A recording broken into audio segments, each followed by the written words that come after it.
Pemirsa, kita akan memasuki kabar nang panambayan. Adanya informasi mengenai pembatalan dan penundaan rencana pemberlakuan proses belajar mengajar tatap muka yang akan digelar pada 11 Januari 2021 mendatang oleh Kemendikbud Republik Indonesia ternyata hanya hoax. Lantaran hingga wayah ini tidak ada informasi resmi dari Kemendikbud Republik Indonesia mengenai pembatalan belajar mengajar secara tatap muka tersebut.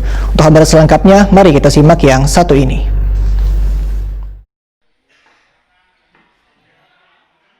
Adanya informasi mengenai pembatalan dan penundaan rencana pemberlakuan proses belajar mengajar tatap muka yang akan digelar pada 11 Januari 2021 mendatang oleh Kemendikbud RI ternyata hanya hoax. Lantaran hingga ini tidak ada informasi resmi dari Kemendikbud RI mengenai pembatalan belajar mengajar secara tatap muka tersebut. Demikian dipadahkan Wali Kota Banjarmasin Ibnu Sina, Wetakoni Prima TV Baisukan Rabu 6 Januari 2021.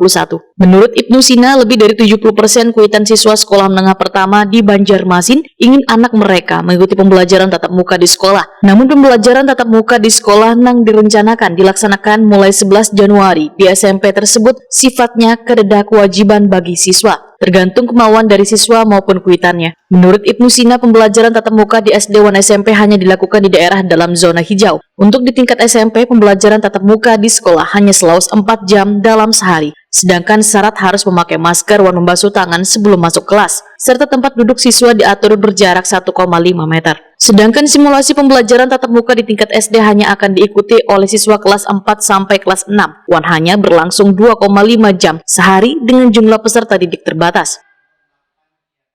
Saya tidak dapat informasi yang lain ya, kecuali dari Dinas Pendidikan menyampaikan bahwa rencana yang kemudian ditarik lagi oleh pemerintah pusat, Kementerian Pendidikan untuk kemudian menunda pemberlakuan, itu infonya kan hoax. Dan siaran resmi dari Dirjen Pendidikan tidak berubah, artinya tetap diberikan kewenangan kepada pemerintah daerah. Jadi mungkin tetap. Ya, jadi sampai hari ini tidak ada perubahan karena memang sikap kita seperti itu. Seperti rencana di awal berarti Pak? Rencana di awal kan prinsipnya kita memberikan izin bagi yang mengajukan.